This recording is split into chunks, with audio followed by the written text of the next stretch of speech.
talk. You are making wife. The Chris. Hey! Namuna nukwarife na-emeba. Namuna nukwarife na-emeba. Biko abu ni nwere obi, I watch na this video. Okwu ife abu ni nwere obi, I watch na this video. Do you want to skip this video now? Makala video ya go obi. Hey! Nnamu, no fu pastor na Kogi State. Allegedly, jidere nwa church ya nwa nwaanyị wee gbuo ya, gbusia ya, dinasia ya, wee bekwazie bee ya kilikili, besa ya kilikili, wee wu ya n'ite aja, wee nie ya n'ime church ya. Hey! Nnamu, aya maka a na-abọ ife a. Biko ọ bụrụ na ị nwere obi, skip this video. Ọ bụrụ na ị nwere obi, watch this video. Jiri nwa nọ gbagobe na nke a dị egwu. Nnamu, nụkwana ndị pastor na-eme alụ biko nụ. Hey! Nnamu biko, kọrọ isi nọ pụta, kara isi nọ ha mba Antichrist ma anything. Ọ ka mma na iji nwayọ watch this video. I watch isi anyị ka barụ ka share na nke a dị egwu. The shovel now, take the shovel, do the side now. You know go break. You know by the side. You know what you put there. You know the way you bury am. You know go break sir. Now by the side. Do I make you wife? The Chris. Around what time you bury this thing? They dig am make they talk. It's some recent now. Look at it.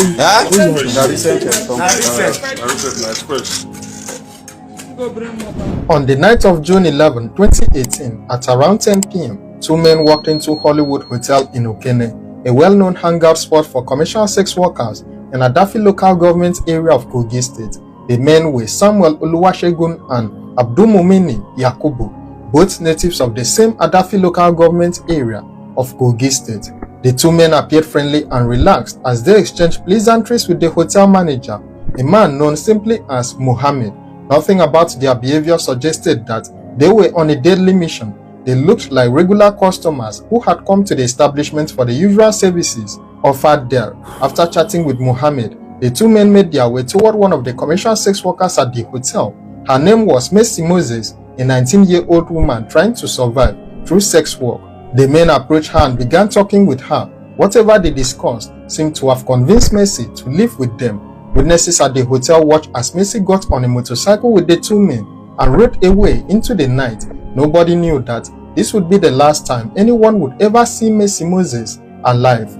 One day passed, then 2 days. Mercy Moses did not return to the hotel. This was unusual because sex workers at the establishment typically stayed on the premises and rarely disappeared for days without informing the manager. Mohammed, the hotel manager, became concerned. Worried about her safety, Mohammed decided to report the matter to the police.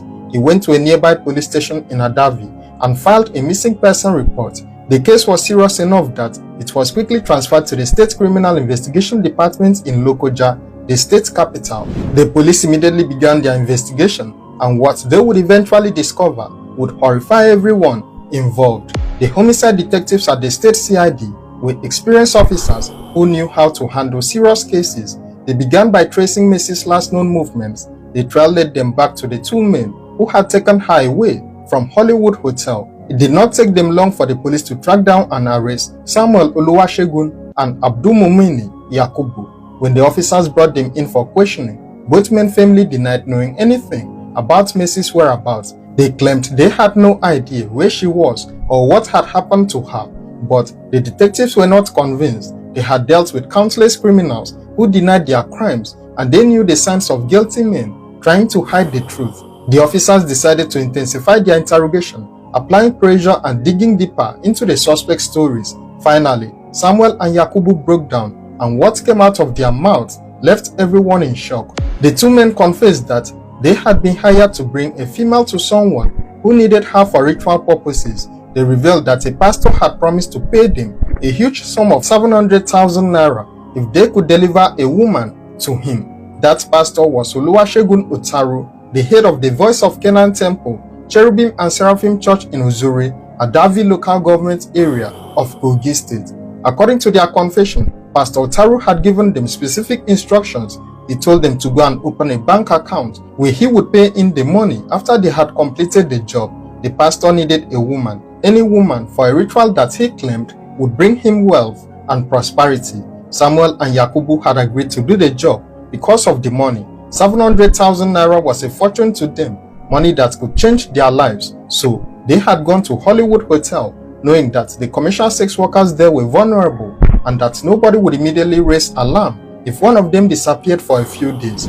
But the confession did not stop there. What the two men revealed next was even more disturbing and showed just how evil their actions had been. After picking up Mercy from the hotel, Samuel and Yakubu took her to a location where they could carry out their evil plan. But before ending her life, both men decided to forcefully sleep with her. The innocent young woman who thought she was simply going with customers for her usual services had no idea what horror awaited her. After they had violated her, one of the men strangled Mercy to death.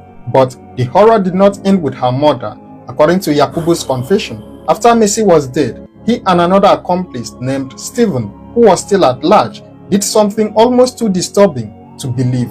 They had sex with Mercy's corpse. When asked why they would do such a terrible thing, Yakubu explained that they believed sleeping with the dead body would protect them from any form of spiritual attack or consequences for their crime.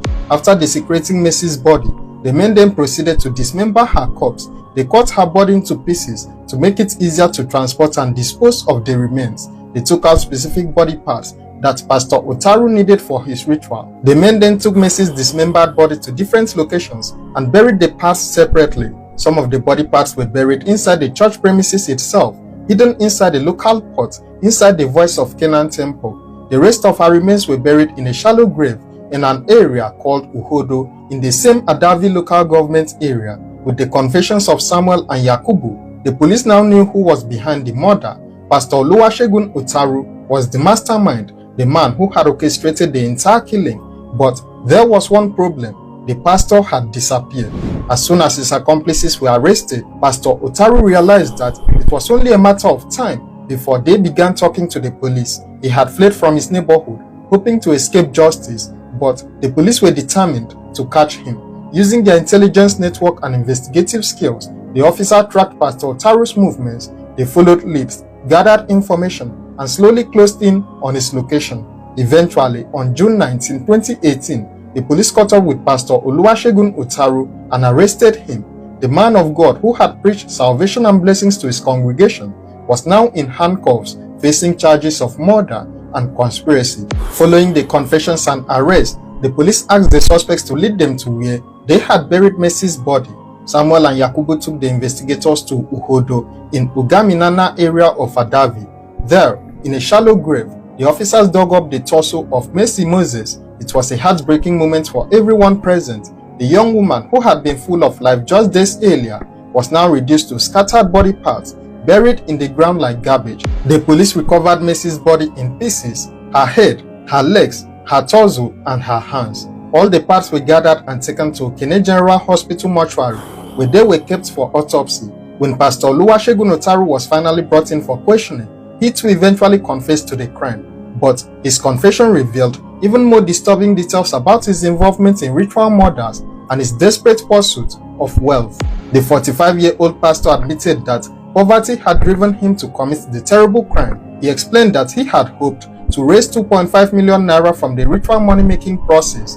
In his twisted mind, killing Mercy Moses was a business investment that would bring him wealth and also solve all his financial problems. Pastor Otaru confessed that he had learned the art and trade of money-making rituals from his master in Abeokuta, Ogun State. Many years earlier, he had been practicing these dark rituals for a very long time, trying different methods to achieve the wealth he desperately wanted. The pastor also made a shocking revelation. The murder of Mercy Moses was not his first attempt at ritual killing. According to his confession, this was actually the third time he was trying to perform such a ritual. The first two attempts had failed to bring him the money he wanted. Pastor Otaru explained that in his earlier attempts to get rich through rituals, he had used a different approach.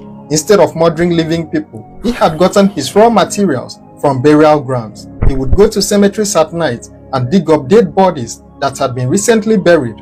From these corpses, he would remove the specific body parts that his ritual required. He believed that using these parts in his ceremonies would bring him the wealth he desired. However, both times he tried this method, nothing happened. The rituals failed and no money came. After these failures, Pastor Otaru concluded that the reason his rituals were not working was because he was using body parts from people who were already dead. he decided that for the ritual to be successful, he needed fresh body parts from someone who was alive. This was when he made the evil decision to have someone killed specifically for his ritual purposes. This was when he contacted Samuel, Yakubu and Stephen and then promised them 700,000 naira to bring him a woman. Pastor Otaru was the leader of the Voice of Canaan Temple, a cherubim and seraphim church in Uzuri. He had a congregation of about 20 people who trusted him and believed in his spiritual leadership. These innocent church members had no idea that their pastor was involved in such evil activities.